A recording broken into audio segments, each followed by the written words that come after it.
सत्यनारायण व्रत की कथा का चौथा अध्याय। सूतक जी बोले, वैश्य ने मंगलचार्य करके यात्रा आरंभ की और अपने नगर को चला। उनकी थोड़ी ही दूर निकलने पर डांडी वेश धारण कर सत्यनारायण ने उनसे पूछा, हे साधु, तेरी नाव में क्या है? अभिमानी वणिक हंसता हुआ बोला, हे डांडी, आप क्यों पूछते हो? क्या धन लेने की इच्छा है? मेरी नाव में तो बेल और पत्थर ही भरे पड़े। वैश्य के कठोर वचन सुनकर भगवान ने कहा, तेरा वचन सत्य हो। ये कहकर डांडी ऐसा कहकर वहां दूर चले गए और कुछ क्षण दूर जाकर समुद्र किनारे पर बैठ गए। डांडी के जाने के बाद वैश्य ने नित्य क्रिया के बाद नाव को ऊंची उठती हुई देखा, अचंभव किया तथा नाव में बेल पत्थर आदि को देखकर मूर्छित होकर जमीन पर गिर पड़ा। फिर मूर्छित खुले तो अत्यंत शोक प्रकट करने लगा। तब उनका दामाद बोला कि आप शोक न करें, वह डंडी का शाप है, अंत उनके शरण में चला जाना चाहिए, तभी हमारी मनोकामना पूरी होगी। दामाद के वचन सुनकर वह डांडी के पास पहुंचा और अत्यंत मणिभक्त से नमस्कार करके बोला, मैंने जो आपसे असत्य वचन कहे थे उनको क्षमा करें। ऐसा कहकर महान शोक को रोने लगा। तब डांडी भगवान बोले, हे वणिक पुत्र, मेरी आज्ञा से बार बार तुम्हें दुख प्रकट हुआ, तू मेरी पूजा से विमुख हुआ है। साधु बोला, हे भगवान, आपकी माया से मोहित ब्राह्मण आदि भी आपके रूप को नहीं जानते, तब मैं क्या अज्ञानी कैसे जान सकता हूँ?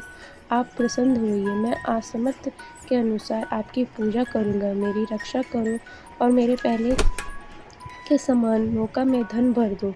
आपके भक्तियुक्त वचन सुनकर भगवान प्रसन्न हो उसकी इच्छा अनुसार वर देकर अत्यंत धन हो गए। तब उन्होंने नाव में आकर देखा कि नाव में धन से परिपूर्ण है। फिर वह भगवान सत्यनारायण का पूजा कर साथियों सहित अपने नगर को चला। जब वह अपने नगर के निकट पहुंचा तब दूत को घर भेजा। दूत ने साधु को घर जाकर उसकी स्त्री को नमस्कार कर कहा कि ये साधु अपनी दामाद और सहित इस नगर में समीप आ गए हैं। ऐसा वचन सुन साधु की स्त्री ने बड़े हर्ष के साथ सत्यदेव की पूजा कर पुत्री से कहा कि मैं अपने पति के दर्शन को जाती हूँ, तू कार्य पूर्ण कर शीघ्र आ जा। माता के ऐसे वचन सुन कलावती प्रसाद छोड़कर पति के पास गई। प्रसाद का अवगत करने कारण सत्यदेव में रुष्ट हो गए और उनके पति के नाव सहित पानी में डुबो दिया।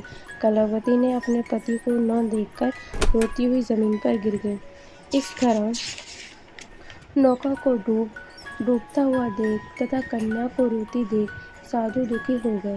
हे प्रभु, मुझसे मेरे परिवार से जो भूल हुई उसे क्षमा करो। उनके दीन वचन सुनकर सत्यदेव प्रसन्न हो गए और आकाशवाणी हुई, हे साधु, तेरी कन्या मेरे प्रसाद को छोड़कर आई है, इसलिए उसका पति अदृश्य हुआ है। यदि वह घर जाकर प्रसाद खाकर लौटे तो इससे उसका पति अवश्य मिलेगा।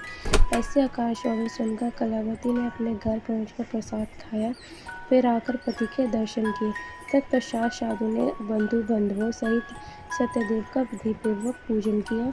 उस दिन वह हर पूर्णमासी को सत्यनारायण की पूजा करने लगा तथा फिर इस लोक का सुख भोगकर अत्यंत में सुख स्वर्गलोक गया। तथा ये सत्यनारायण व्रत की कथा का चौथा अध्याय समाप्त होता है।